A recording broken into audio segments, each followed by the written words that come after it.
Hi, welcome. I'm Dr. Brandon Adams, and today we're here to talk about thyroid conditions. The reason we're talking about thyroid conditions is a lot of people that come through my office have signs and symptoms of the thyroid, and they don't suspect it. So what we're going to do is talk about some of the major signs and symptoms so you guys are aware of what the thyroid is all about. Alright, so one of the first major signs of the thyroid is a decrease in energy. Now this is the person that goes through their day and they don't have the energy to feel like they can complete all their tasks like they used to. They come home from work and they just want to go to sleep. They have no energy to do anything extra. The next point we're going to go through is an increase in weight gain. Now this person is the one who eats a low-calorie diet and still cannot lose any weight. They keep gaining. They have that excess belly fat, and anything they do, they still gain weight. Whether they're exercising, eating like chicken, vegetables, they still gain weight. The next point is a morning headache that ends up wearing off through the day, but they always wake up with the same chronic, dry feeling headache. Okay. Well, the next point is an increase in depression.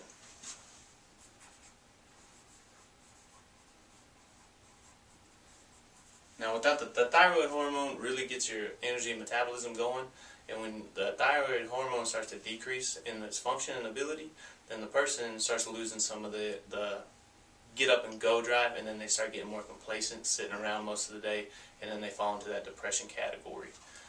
The next point is constipation.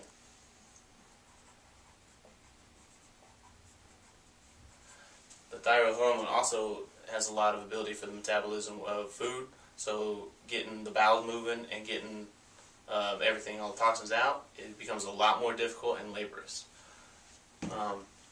The next point we're going to go into is an increase in sensitivity to cold weather. So this is the person that's always cold. And that's because the thyroid does a lot of the heat metabolism for the body. So when you start losing that ability, then the slightest room that everybody else may feel real comfortable in, this person has to wear a jacket to feel comfortable. And our seventh point we're going to talk about is a decrease in blood flow to the hands and the feet.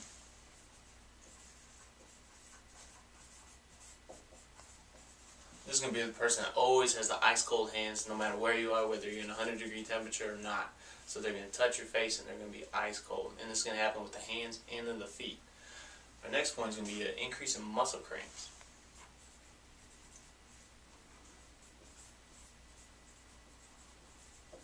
Now this is going to happen because the body is going to try to get the blood flow and energy to the muscles. And when it can't do that due to the decrease in thyroid hormone receptor sites on the muscles, the body's going to try to spasm up the muscles to try to get more activation to them and try to overcome this problem.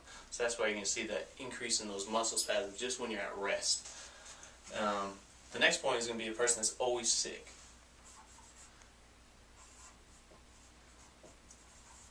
This is due to the thyroid hormone and its response with the immune system. When the thyroid activation hormones start to decrease, so does the immune system. So this person will catch mostly every virus, bacterial infection that is out there. And they're also going to heal a lot slowly than the normal person would. The next point we're also going to talk about is a decrease in wound healing.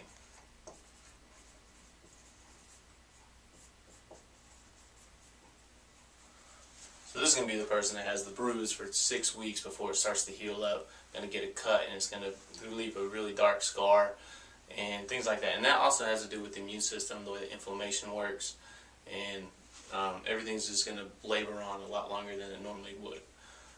Alright, our 11th point is a person who needs a lot more sleep to function.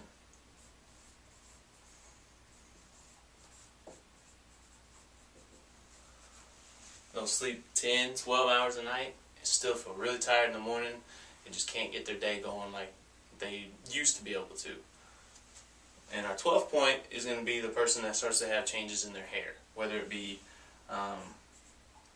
dry, brittle hair, thinning of the outer third of the eyebrow, which is really common when you see someone with a hypothyroid.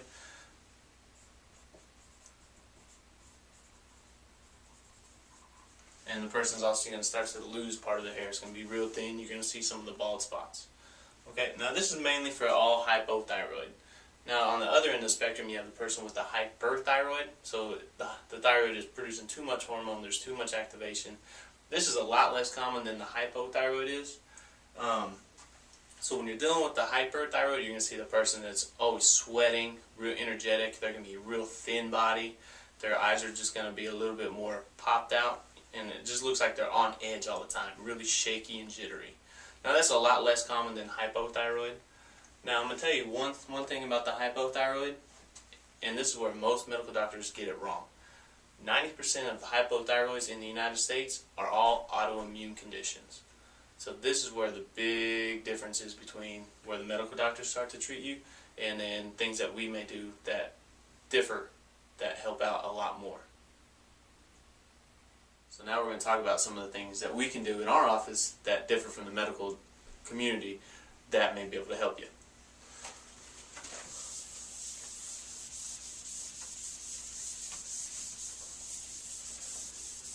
Okay, so some of the main things that we do is we like to treat the patient metabolically and neurologically.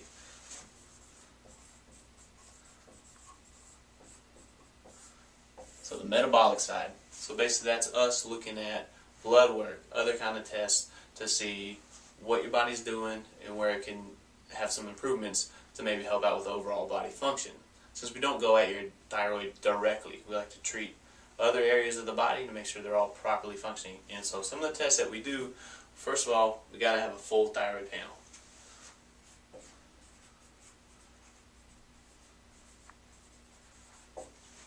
Now, when a medical doctor usually runs a thyroid test, they do a TSH and a total T4. That's 2 tests. The full thyroid panel encompasses like 8 to 9 of those tests.